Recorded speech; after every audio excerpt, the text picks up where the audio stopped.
What's going on, guys? BossUp86 here, back to another video, and today I'm here to do my Smackdown review.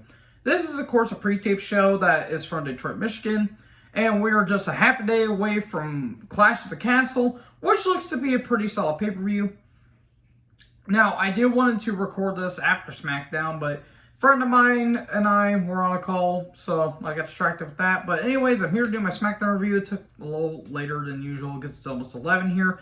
But I'm not going to go over through this and go too long with this because, again, it was a pre-tape show. Limit down conversation roll. We guess all about this. We start off with the Raiders versus the New Day in a Viking Rules match. It's a no DQ match. Okay, whatever. I did not care about this match. I don't care about this feud. I really haven't given it a chance to care about the new vicious Viking Raiders. I give them credit for going all out, but this was such a stupid gimmick. This was almost 30 minutes. This went 25 minutes. Whatever. The show really didn't have a lot good for it. It was just a go-home show. So, typical go-home show. Shields get used. There was a ship there for some reason. Splash from the barricade. Kane got used. And then, Kofi gets a unicorn sledgehammer because why wouldn't you? Uses it on Eric. Here come the tables. There was a slam from the top, then a double stop from Kofi to break up the pin. That was kind of cool. Miss Moonsault by Ivar. That was pretty impressive.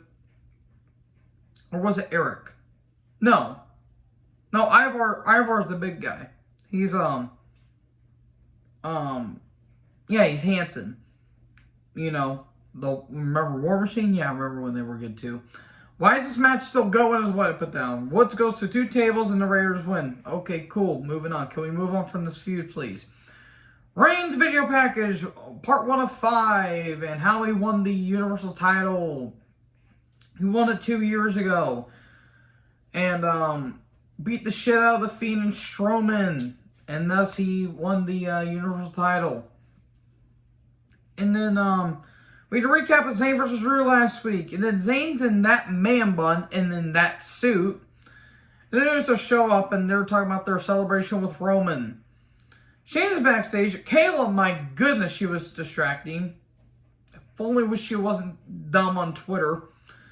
Then she talks about she's going to break Liv's arm off. And then Liv shows up and she says, no, I'm going to break your arm off. Okay, it looks like they're giving Liv a bit of an edge here, which I appreciate. And then Scarlett and Cross video package, and Cross says, "I have my eye on the champion."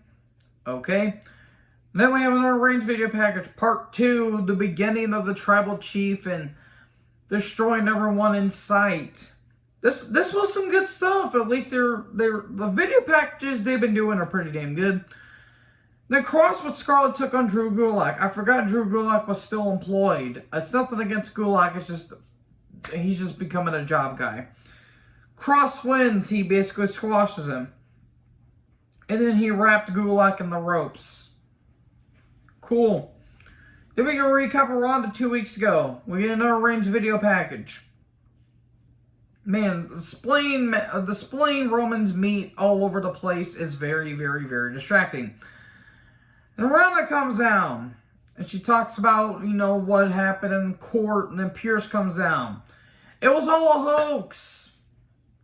Somebody should have said conspiracy around Ronda, but then again, if you say conspiracy around Ronda, she'll be thinking of a lot of conspiracy theories because she's a fucking nut. This was going on forever. For fucking ever. It felt like this didn't end. Ronda should not talk. She's not good on the mic. Then Pierce calls her a bitch. Fitting, because Ronda is a bitch.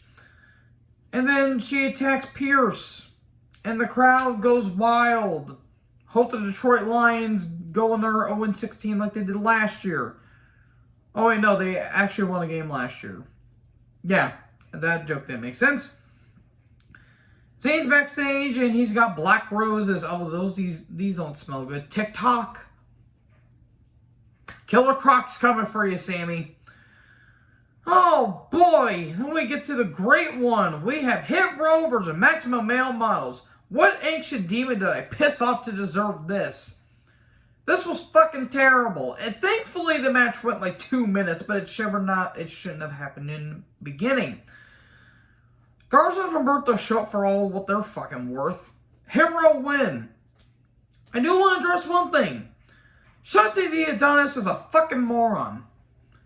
If you guys don't know what I'm talking about, he bailed out Velveteen Dream, and then Velveteen Dream got arrested for drug abuse. Good job there, you fucking morons.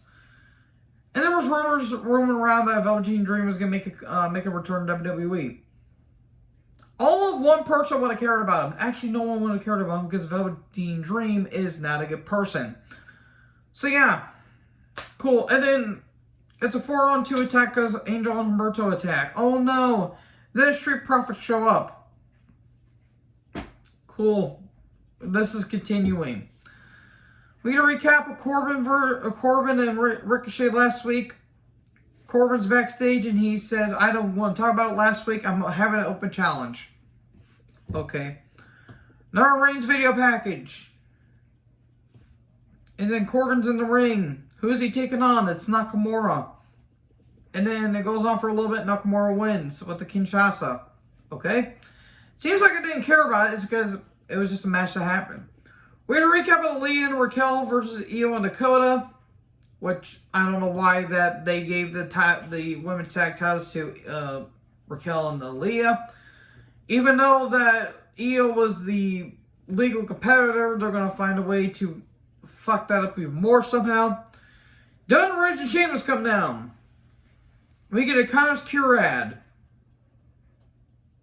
So sad. So sad we lost Connor.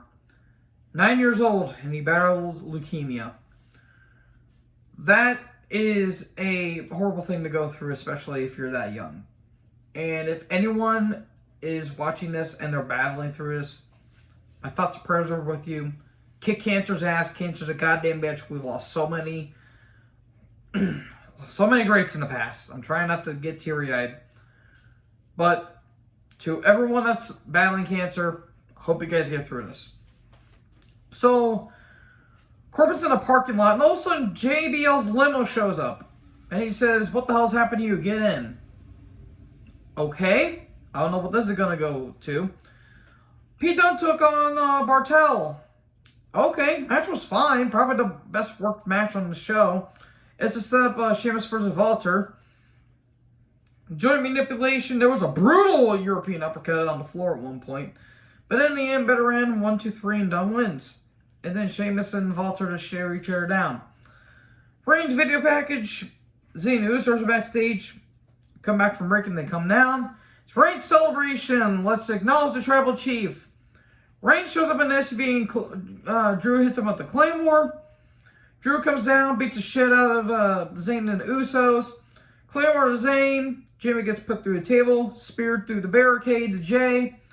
And Drew says he won't stop until he becomes the Undisputed Champion.